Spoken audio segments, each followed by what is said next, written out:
Halo, Assalamualaikum warahmatullahi wabarakatuh. Selamat datang teman-teman semuanya, khususnya yaitu mahasiswa dan mahasiswi kelas akuntansi perpajakan yang diampu oleh Bu Ain. Di video kelompok kami yaitu kelompok 9, yaitu mengenai akuntansi pajak pertambahan nilai dan pajak penjualan atas barang mewah. Namun sebelum kita lanjut ke dalam pembahasan materi, saya akan memperkenalkan anggota kelompok kami, yaitu saya sendiri, Kiki Prasofi Rahmatullah. Kemudian ada Mbak Meidi, ada Mbak Sanci, ada Mas Sandi, ada Mbak Widya, dan ada Mbak Nabila. Baiklah, langsung saja kita masuk ke dalam pembahasan materinya.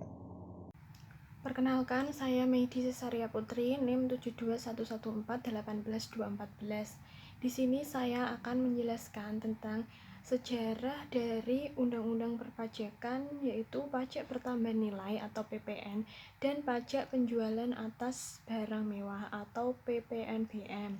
Yang pertama, pada tanggal 13 Februari 1950 ditetapkan Undang-Undang Dasar Darurat Nomor 12 Tahun 1950 tentang pajak penjualan. Selanjutnya, pada tanggal 1 Oktober 1951 tentang pemberlakuan pajak di Indonesia yang berdasarkan Undang-Undang Darurat tahun 1951 Nomor 19 Lembaga Negara Nomor 94 tahun 1951 yang kemudian disahkan menjadi Undang-Undang Nomor 35 tahun 1951. Seiring perkembangan waktu, pada era Orde Baru tahun 1983 telah dilakukan pembaruan yang dikenal dengan pajak pertambahan nilai atau PPN dan pajak penjualan atas barang mewah atau PPNBM dan berlaku efektif pada tanggal 1 April 1985. Selanjutnya, pada tahun 2009, pemerintah melakukan perubahan undang-undang yang menyangkut atas Undang-Undang PPN dan PPNBM, yaitu Undang-Undang Nomor 42 Tahun 2009 yang berlaku efektif pada tanggal 1 April 2010. Selanjutnya adalah objek pajak. Nah, objek pajak pertambahan nilai yang pertama itu penyerahan barang kena pajak di daerah pabean yang dilakukan oleh pengusaha. Syarat-syaratnya yaitu barang berwujud yang diserahkan merupakan BKP atau barang kena pajak. Barang tidak berwujud yang diserahkan merupakan BKP tidak berwujud. Penyerahan dilakukan di dalam daerah pabean dan penyerahan dilakukan dalam rangka kegiatan usaha atau pekerjaan. Selanjutnya adalah impor barang kena pajak. Pajak yang dipungut pada saat impor barang kena pajak. Pemungutan dilakukan melalui Direktorat Jenderal Bea dan Cukai. Yang selanjutnya adalah pajak pertambahan nilai yang dikenakan atas penyerahan jasa kena pajak yang dilakukan di dalam daerah pabean oleh pengusaha. Nah, syarat yang dipenuhi yaitu sebagai berikut. Jasa yang diserahkan merupakan jasa kena pajak. Penyerahan dilakukan di dalam daerah pabean dan penyerahan dilakukan dalam kegiatan usaha atau pekerjaan pengusaha yang melakukan kegiatan penyerahan jasa kena pajak. Selanjutnya adalah pajak pertambahan nilai yang dikenakan atas pemanfaatan barang kena pajak tidak berwujud dari luar daerah pabean di dalam daerah pabean. Nah, contohnya itu adalah misalnya pengusaha yang berkedudukan di Indonesia atau di Jakarta memperoleh hak menggunakan merek yang dimiliki pengusaha B yang berkedudukan di luar negeri atau misalnya di sini Hong Kong. Atas pemanfaatan merek tersebut oleh pengusaha A, maka pengusaha dikenakan pajak pertambahan nilai. Sekian dari saya, akan dijelaskan oleh teman saya di slide berikutnya. Perkenalkan, saya Sanci dengan NIM 72114200072. Saya akan melanjutkan tentang objek pajak. Yang kelima ini ada pemanfaatan jasa kena pajak dari luar daerah pabean di dalam daerah pabean terhadap jasa yang berasal dari luar daerah pabean yang dimanfaatkan oleh siapapun di dalam daerah pabean dikena PPN, misalnya pengusaha kena pajak PKP C di Surabaya memanfaatkan jasa kena pajak berupa market gedung desain kantor dari pengusaha B yang berkedudukan di Singapura atas pemanfaatan jasa kena pajak tersebut PPN. Dan yang keenam ini ada eksplor barang kena pajak terwujud oleh pengusaha kena pajak. Berbeda bila dibandingkan dengan pengusaha yang melakukan kegiatan seperti pada angka 1 dan atau angka 3 terhadap pengusaha yang melakukan ekspor barang kena pajak terwujud hanya perusahaan yang telah dikukuhkan menjadi PKP pasal 3A ayat 1 Undang-Undang PPN dan PPNBN. Dan selanjutnya yang ketujuh ada eksplor barang kena pajak tidak terwujud dan pengusaha kena pajak termasuk dalam kategori BKP tidak terwujud antara lain yang A. Penggunaan atau hak menggunakan hak cipta di bidang kesusastraan, kesenian, atau hanya ilmiah. Paten, desain, atau model rencana formula atau proses rahasia. Merek dagang atau bentuk hak kekayaan intelektual atau industrial atau hak serupa lainnya. Dan yang B. Penggunaan atau hak menggunakan peralatan atau perlengkapan industrial, komersial, atau ilmiah. Selengkapnya telah dimuat dalam penjelasan pasal 4 UU PPN dan PPNBN. Dan yang ke-8 ini ekspor jasa kena pajak oleh pengusaha kena pajak.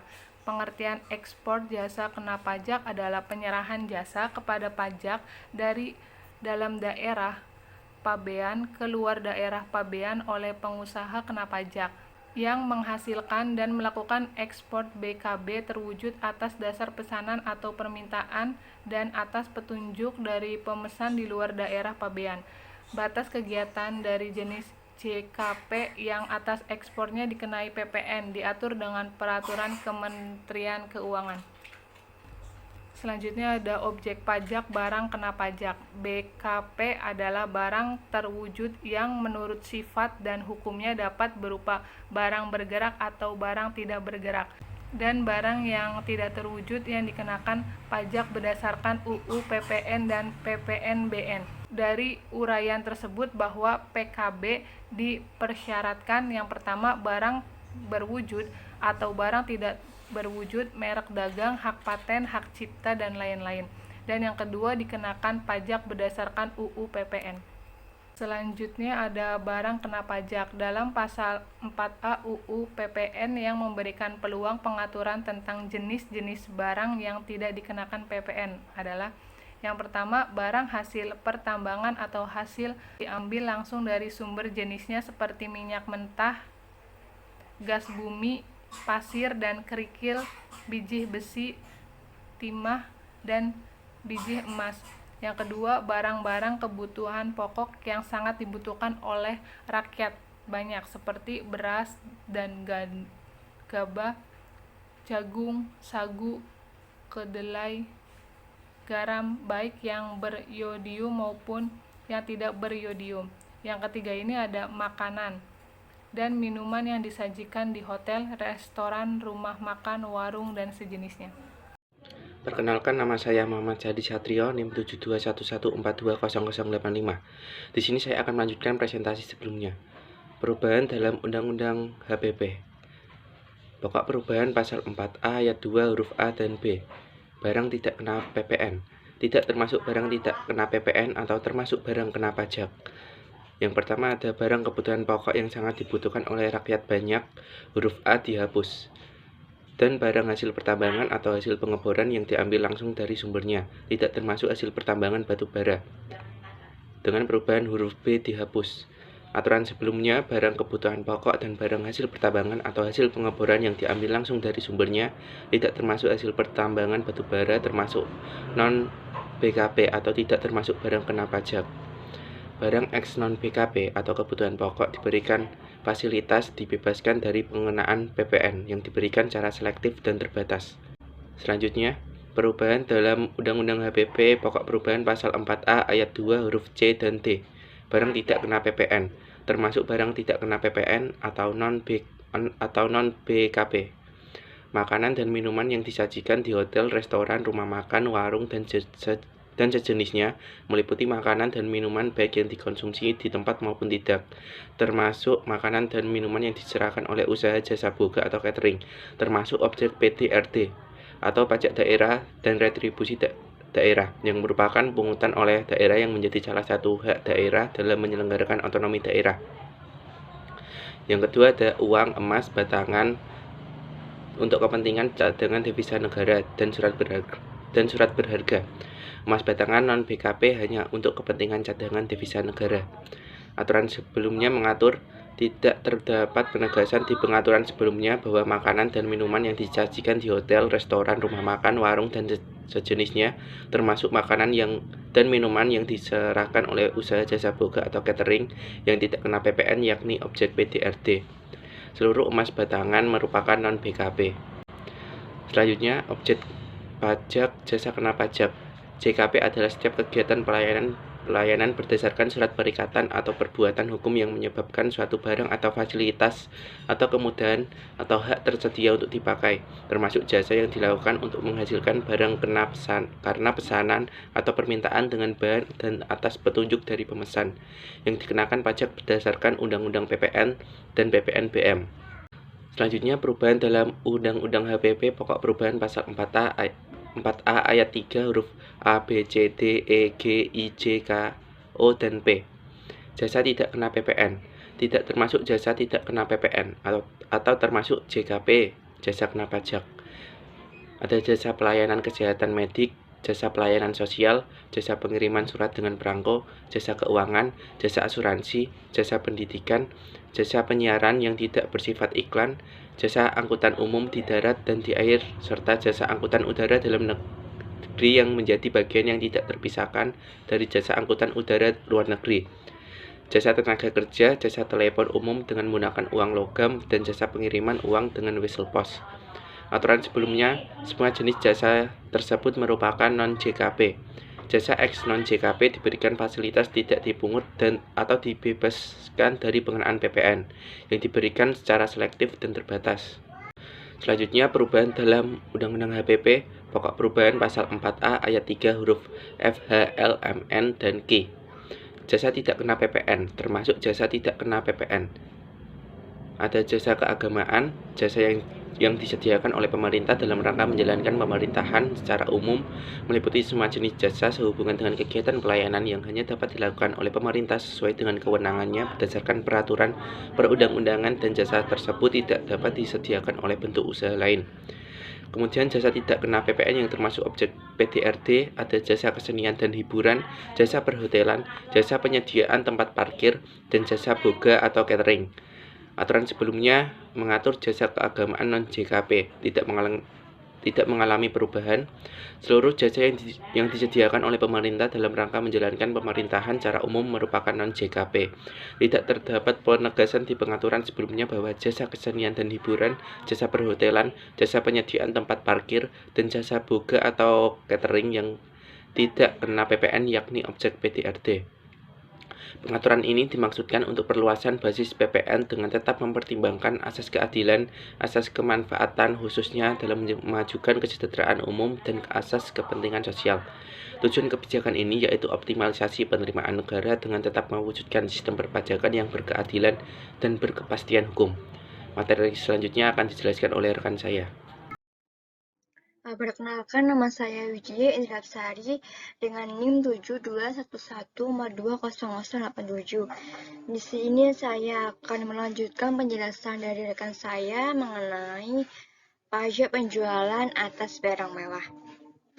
Terhadap penyerahan BKP, di samping dikenakan PPN sebagaimana telah disebutkan dalam pasal 4 ayat 1 UU PPN dan PPNBM, dikenai juga pajak penjualan dan barang mewah atau PPNBM. Dalam pernyataan ini dapat diketahui bahwa jual beli barang tidak hanya dikenakan PPN tetapi ada juga PPNBM. Lalu apakah itu PPNBM? PPNBM adalah pajak yang dikenakan di samping PPN atas transaksi barang-barang yang tergolong mewah. terdapat beberapa karakteristik yang perlu kita ketahui dalam PNBM. Yang pertama, PNBM hanya dikenakan sekali, yaitu pada saat impor barang kena pajak atau BKP yang tergolong mewah tersebut atau penyerahan BKP mewah kepada konsumen. Kedua, PPNBM tidak dapat dilakukan pengkreditan dengan PPN. Namun demikian, apabila eksportir mengekspor BKP yang tergolong mewah, maka PNBM yang telah dibayar pada saat perolahan ini dapat direstitusi.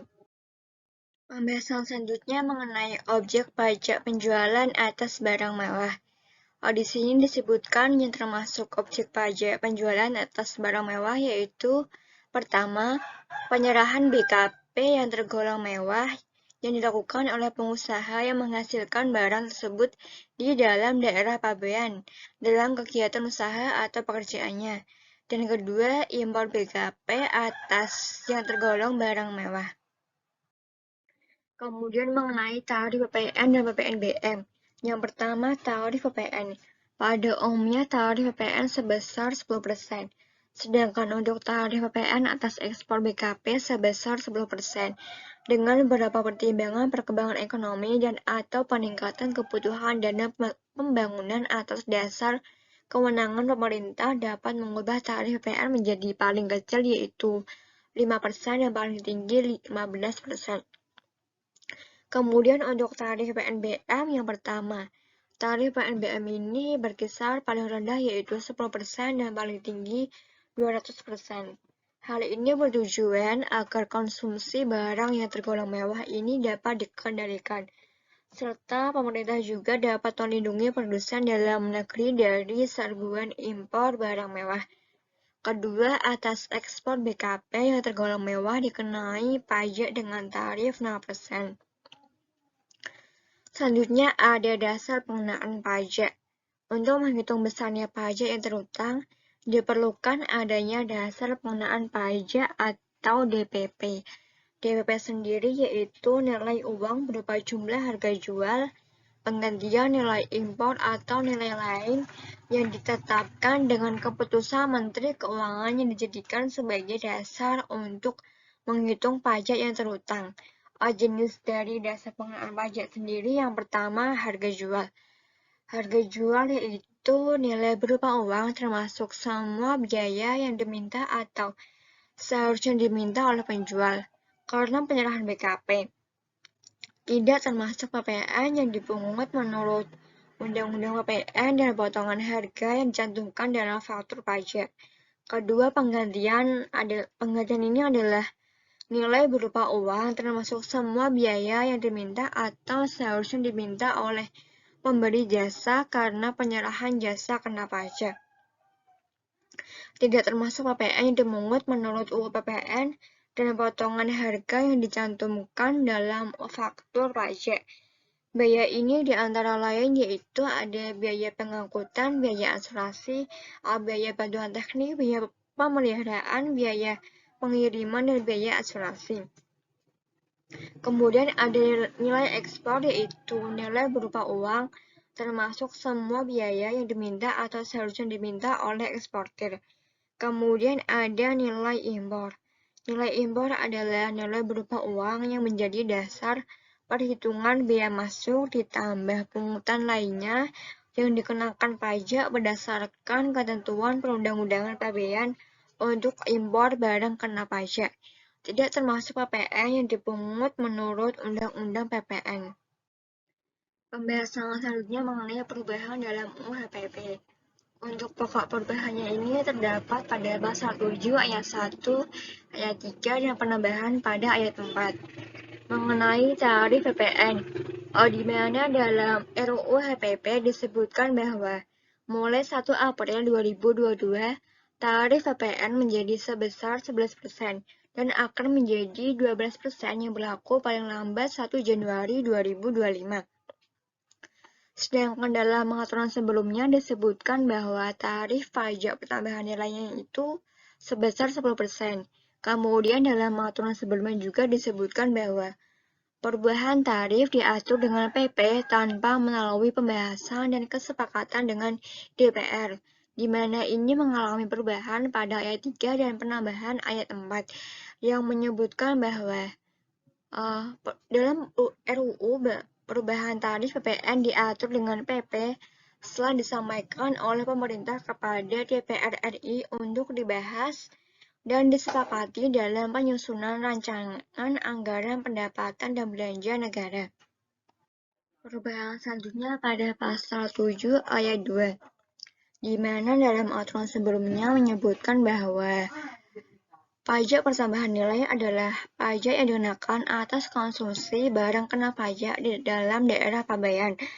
Oleh karena itu, barang kena pajak yang berwujud yang diekspor, barang kena pajak tidak berwujud dari dalam daerah pabean yang dimanfaatkan di luar daerah pabean, atau jasa kena pajak yang diekspor, termasuk jasa kena pajak yang diserahkan oleh pengusaha kena pajak yang menghasilkan dan melakukan ekspor barang kena pajak atas dasar pesanan atau permintaan dengan bahan dan atas petunjuk dari pemesan di luar daerah pabean dikenai pajak pertambahan nilai dengan tarif 0%. Sedangkan dalam RUHPP disebutkan bahwa PPN dikenakan atas konsumsi barang atau jasa yang kena pajak di dalam daerah pabean. Maka dari itu, ekspor barang kena pajak dan atau jasa kena pajak untuk konsumsi di luar daerah pabean dikenai pajak pertambahan nilai dengan tarif 0%. Saya Nabila Halda Sabrina dengan NIM 72114202113 akan melanjutkan yaitu cara menghitung PPN dan PPNBM. Cara menghitung pajak pertambahan nilai yang terutang adalah dengan mengalihkan tarif pajak pertambahan nilai 10% atau 0% untuk ekspor barang kena pajak dengan dasar pengenaan pajak. Jadi rumusnya adalah PPN yang terutang sama dengan tarif PPN kali dasar pengenaan pajak. Dasar pengenaan pajak atau DPP adalah jumlah harga jual, penggantian, nilai impor, nilai ekspor, atau nilai lain yang ditetapkan oleh Menteri Keuangan.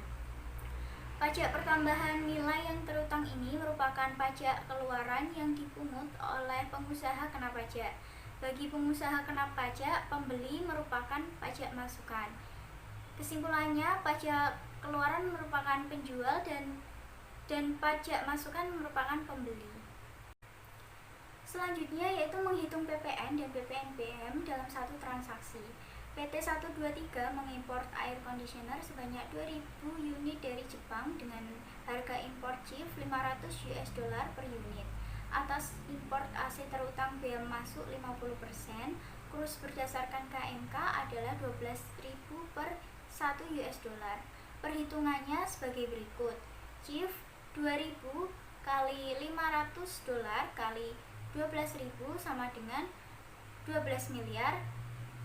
BM 50% kali 12 miliar sama dengan 6 miliar. Nilai importnya yaitu 18 miliar. PPN 10% kali 18 miliar yaitu 1 miliar 800 juta. PPNBM 20% kali 18 miliar yaitu 3 miliar 600 juta. Jadi jumlah harga barangnya 23 miliar 400 juta. Selanjutnya ada jurnal PT 123. Pembelian 12 miliar berada di debit, bea masuk 6 miliar berada di debit, pajak masukan 1 miliar 800 juta berada di debit, PPNBM 3 miliar 600 juta berada di debit, dan kas 23 miliar 400 juta berada di kredit. Lalu pada bulan Mei 2020 dilakukan penjualan atas AC tersebut oleh PT 123 kepada PT ABC dengan harga 5 juta per unit sebanyak 50 unit. Perhitungan harga penyerahan sebagai jumlah yang harus dibayar PT ABC sebagai berikut. Harga 50 unit kali 5 juta sama dengan 250 juta. Eliminasi PPNBM yaitu 50 per 2000 kali 3 miliar 600 juta sama dengan 90 juta. Dasar pengenaan PPN 160 juta. PPN terutangnya 10% kali 160 juta sama dengan 16 juta. Jumlah yang harus dibayar PT ABC yaitu 176 juta. Selanjutnya di sini ada jurnal PT 123 dan jurnal PT ABC. Jurnal PT 123 dengan akun kas 176 juta berada di debit, penjualan 160 juta berada di kredit, pajak keluaran 16 juta berada di kredit. Jurnal PT ABC akun pembelian 160 juta berada di debit, pajak masukan 16 juta berada di debit, dan kas 176 juta berada di kredit. Sebelumnya perkenalkan, nama saya Kiki Prasofi Rahmatullah yang akan melanjutkan pembahasan materinya. Di sini ada pengkreditan PPN pada PT 123 yaitu pada masa pajak Mei 2020. Ada pajak keluaran sebesar 16 juta, kemudian ada pajak masukan yang perhitungannya adalah 1,8 miliar dibagi dengan 200 yaitu unit yang kita impor, kemudian dikalikan 50 yaitu unit yang kita jual kepada PT ABC yaitu sebesar 45 juta. Kemudian kita kurangkan dan kita mendapatkan nilai 29 juta yaitu pajak yang lebih bayar pada bulan Mei 2020. Kemudian pencatatan jurnalnya yaitu pajak keluaran di debit sebesar 16 juta, kemudian piutang PPN di debit sebesar 29 juta, dan kredit pajak masukan sebesar 45 juta. Baik, selanjutnya ada kelebihan pajak masukan, yaitu apabila dalam suatu masa pajak masukan yang dapat dikreditkan lebih besar daripada pajak keluaran, maka selisihnya dapat kita kompensasikan pada masa pajak berikutnya. Dengan perhitungan pada masa pajak Mei 2020, yaitu pajak keluaran sebesar 16 juta, kemudian pajak masukan 45 juta, kita kurangkan. Kemudian ada pajak yang lebih bayar bulan Mei 2020 yaitu sebesar 29 juta. Kemudian masa pajak Juni 2020 yaitu pajak keluaran 30 juta, kita kurangi dengan pajak masukan 20 juta sehingga menghasilkan pajak yang harus dibayar yaitu 10 juta. Kita kreditkan dengan pajak yang lebih bayar Mei 2020 29 juta. Kemudian pajak yang lebih dibayar bulan Juni 2020 yaitu 19 juta. Baik, selanjutnya ada kemudahan dan kesederhanaan dalam perubahan dalam Undang-Undang Harmonisasi Peraturan Perpajakan. Ada 3 poin, yaitu yang pertama, untuk memberikan kemudahan dalam menghitung dan menyetor jumlah pajak dapat dilakukan dengan menggunakan dasar pengenaan pajak atau DPP yang meliputi harga jual, penggantian, nilai impor, nilai ekspor, atau nilai lain. Kemudian poin kedua, untuk memberikan kemudahan dan penyederhanaan administrasi perpajakan serta rasa keadilan, PKP dapat menghitung dan menyetor jumlah pajak dengan cara menggunakan besaran tertentu serta dengan mekanisme yang disederhanakan bagi PKP yang peredaran usahanya tidak melebihi jumlah tertentu dan yang melakukan kegiatan usaha tertentu. Kemudian poin ketiga, untuk kemudahan dalam pemungutan PPN atas jenis barang atau jasa tertentu atau sektor usaha tertentu diterapkan tarif PPN final misalnya 1%, 2%, atau 3% dari peredaran usaha yang diatur dengan PMK. Baik, selanjutnya ada pengkreditan pajak masukan yang ada sedikit perubahan dalam Undang-Undang Harmonisasi Peraturan Perpajakan, yaitu ada 3 poin.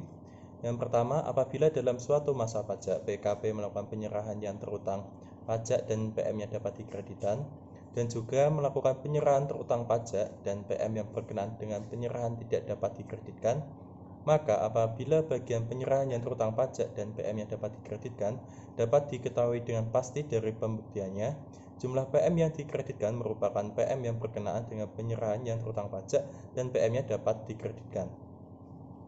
Selanjutnya poin kedua, yaitu apabila dalam suatu masa pajak PKP melakukan penyerahan yang terutang pajak dan PM yang berkenaan dengan penyerahan yang dapat dikreditkan, dan juga melakukan penyerahan yang terutang pajak dan PM yang berkenaan dengan penyerahannya tidak dapat dikreditkan, dan atau penyerahan yang tidak terutang pajak sedangkan PM sehubungan dengan penyerahan yang terutang pajak dan PM yang dapat dikreditkan tidak dapat diketahui dengan pasti, maka jumlah PM yang dapat dikreditkan dihitung dengan pedoman pengkreditan PM.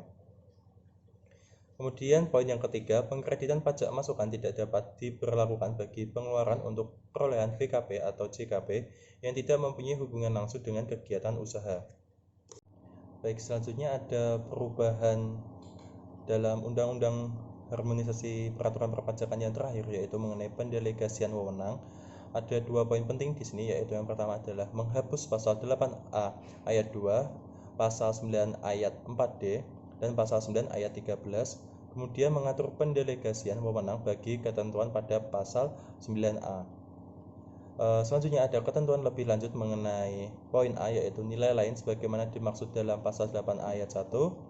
Poin B, kriteria belum melakukan penyerahan barang kena pajak dan atau jasa kena pajak dan atau ekspor barang kena pajak dan atau jasa kena pajak sebagaimana dimaksud dalam pasal 9 ayat 2A.